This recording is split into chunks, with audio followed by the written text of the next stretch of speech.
Hello. It's been a dull and damp end to March across eastern parts of Scotland in particular, but extensive cloud cover continues overnight for much of the country. That cloud covering the hills, the Grampians, the southern uplands, especially the eastern side of these hills, because we've got this easterly drift bringing some showery, drizzly bits of rain into the east. One or two of them affecting Edinburgh and perhaps the odd one reaching Glasgow. A few showers in the far west as well, but the best of any clear spells towards the north, and as a result Shetland in some places getting down to 2 or 3 Celsius, but actually for many it's going to be too cloudy for a frost.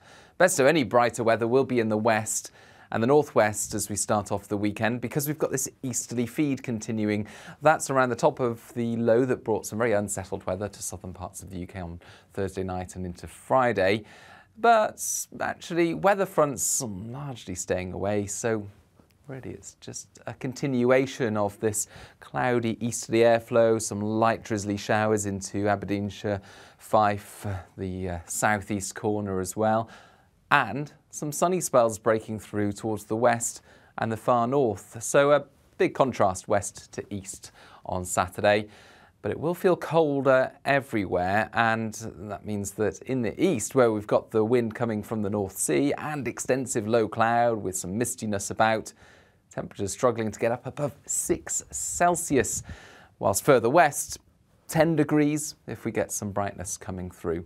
So a chilly feel certainly in the east. However, you'll notice this clearer slot here towards the east. That begins to arrive on Saturday night.